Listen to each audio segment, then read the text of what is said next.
Dalam negeri Bima Arya memastikan sebanyak 481 kepala daerah terpilih hasil Pilkada 2024 bakal resmi dilantik oleh Presiden Prabowo Subianto di Istana Negara pada hari Kamis esok. Sebelum dilantik, para kepala negara tersebut terlebih dahulu akan menerima pengarahan dan gladi bersih di Monas hari ini terkait prosesi seremoni pelantikan. Dan anchor CNN Indonesia, Sasa Wisastro berbincang dengan Wakil Menteri Dalam Negeri Bima Arya mengenai skema menjelang pelantikan kepala daerah. Akan seperti apa? Seluruh kepala daerah akan tiba di Jakarta kapan rencananya? Kemudian keberangkatan ke Magelang akan seperti apa? Ini kan kepala daerah ini baru menuntaskan cek kesehatan dari kemarin dan hari ini.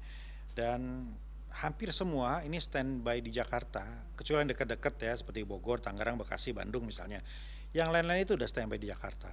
Mulai hari ini sampai hari Rabu nanti sudah ada di Jakarta semua. Lalu mekanisme keberangkatannya akan berangkat bareng-bareng kah? Atau sendiri-sendiri atau seperti apa, Kang? Ya, berbeda dengan Kabinet Merah Putih dulu, kita dimobilisasi pakai Hercules.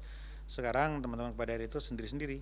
Jadi ada yang pakai pesawat pun bisa ada 3 opsi, bisa ke Jogja, ke Kulon Progo, atau bahkan mungkin Solo dan Semarang gitu. Dan saya dengar beberapa juga pilih jalan darat dan naik kereta. Jadi opsinya banyak. Itu terkait juga dengan anggaran. Bagaimana dengan anggaran bagi para kepala daerah selama berada di Jakarta, cek kesehatan, kemudian pelantikan, dan hingga nanti keberangkatan ke Magelang dan di Magelangnya? Ya.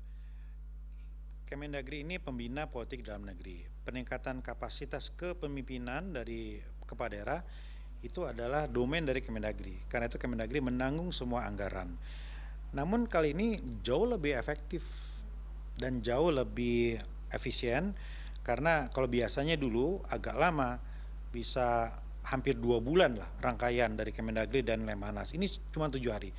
Jadi per kepalanya tetap akan jauh lebih efisien begitu ya.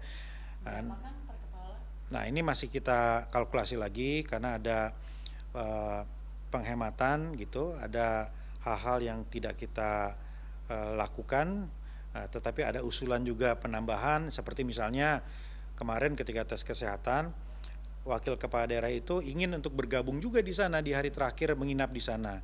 Dan ini kan tentu harus kita hitung lagi begitu ya. Ada panggung anggarannya ada ya, tapi tentunya berapa nanti yang kita akan alokasikan dan berapa yang betul-betul direalisasikan itu kita akan hitung lagi. Tetapi sesungguhnya kan cara berpikirnya begini, Sasha.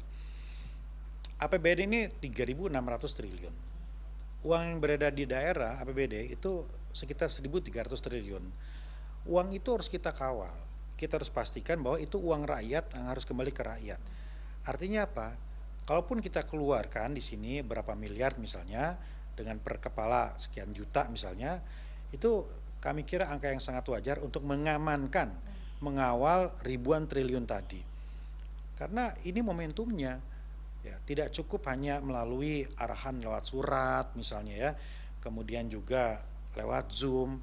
Ini harus ada pengkondisian di mana semua kepala daerah itu sepakat dan semangat mengawal uang rakyat supaya kembali ke rakyat. Penegakan prinsip-prinsip pemerintahan yang baik, bersih dan profesional. KPK, Kapolri, Jaksa Agung, BPK, BPKP akan ikut membekali di sana begitu. Jadi harus dilihat konteksnya sebesar dan seserius itu, bukan hanya sekedar melihat jatuhnya berapa sih gitu per kepala. Total pagu anggarannya kan saya bilang ya, masih kita akan susun lagi karena menyesuaikan dengan kebutuhan dan pengeluaran yang ada. Baik, selain instansi atau lembaga-lembaga yang tadi sudah disebutkan, siapa lagi yang akan memberikan materi? Ada retreat? Ada sekitar 42 menteri, kemudian pemateri dari Lemhanas, Presiden Prabowo, dan kami tentu ingin juga jika ada tokoh nasional yang kemudian juga memberikan materi, bisa misalnya mantan presiden yang akan memberikan, tapi tentu semua masih dalam proses untuk kita pastikan jadwalnya. Karena ya jangankan mengatur jadwal presiden, mengatur jadwal menteri juga nggak mudah. Ya 42 menteri ini kan punya agenda yang luar biasa, ini harus kita cocokkan satu sama lain. Ini hal yang paling menantang di acara retreat nanti. Baik, terima kasih Kang Bima. Terima kasih Sasha.